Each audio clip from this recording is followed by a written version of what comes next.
అందరికీ నమస్కారం. జగన్ గారు తీసుకొచ్చిన సంక్షేమ పథకాల గురించి నిజంగా ఎంతమందికి పూర్తిగా తెలుసు? ఎంతమందికి అమ్మఒడి వల్ల ఉపయోగం జరిగింది? ఎంతమంది రైతు భరోసా ద్వారా లాభపడ్డారు? ఎంతమంది విద్యార్థులు విద్యా దీవెనతో చదువుకున్నారు? ఎంతమంది పేద కుటుంబాలు ఆరోగ్యశ్రీ ద్వారా ప్రాణాలు దక్కించుకున్నాయి? ఇవి నిజంగా అందరికీ తెలుసా? రాజకీయాల్లో చాలామంది మాటలు చెబుతారు, కానీ ప్రజల జీవితాల్లో నిజమైన మార్పు తీసుకొచ్చే నాయకులు చాలా అరుదు. అలాంటి నాయకుల్లో జగన్ గారు ఒకరు. జగన్ గారి నవరత్నాలు అనేవి కేవలం పథకాలు కాదు, కోట్లాది కుటుంబాలకు భరోసాగా నిలిచిన నిర్ణయాలు. అమ్మఒడి ద్వారా పేద తల్లులకు ఆర్థిక సహాయం అందించి పిల్లలను చదివించేలా చేశారు. విద్యా దీవెన, వసతి దీవెన ద్వారా పేద విద్యార్థులు కూడా ఇంజనీరింగ్, డిగ్రీ, మెడిసిన్ వంటి ఉన్నత చదువులు కొనసాగించే అవకాశం. రైతు భరోసా ద్వారా రైతులకు ప్రతి ఏడాది ఆర్థిక సహాయం అందించారు. కరోనా సమయంలో కూడా రైతులను ఒంటరిగా వదిలేయలేదు. ఆరోగ్యశ్రీ ద్వారా పేదలకు పెద్ద ఆసుపత్రుల్లో కూడా ఉచిత వైద్యం అందేలా చేశారు.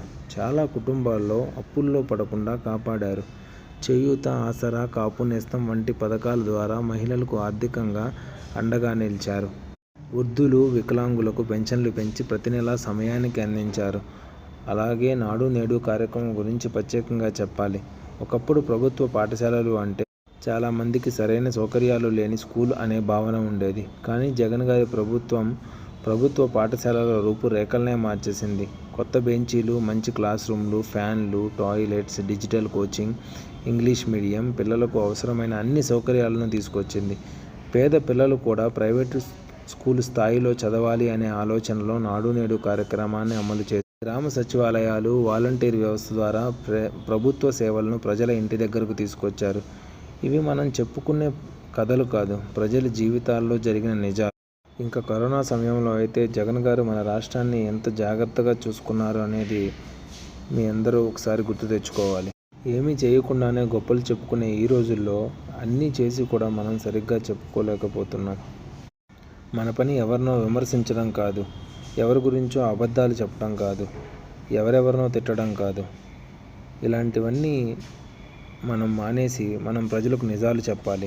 అందుకే నేను ఒకటే చెప్తాను, జగన్ చెప్పిందే చేశాడు, చేసిందే చెప్తాడు.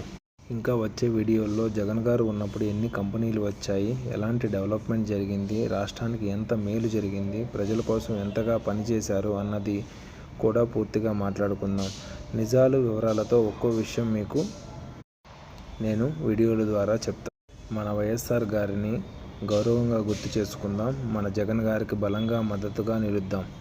ప్రజల కోసం పనిచేసే నాయకత్వాన్ని మరింత బలపరుద్దాం. జోహార్ వైఎస్ఆర్, జై జగన్.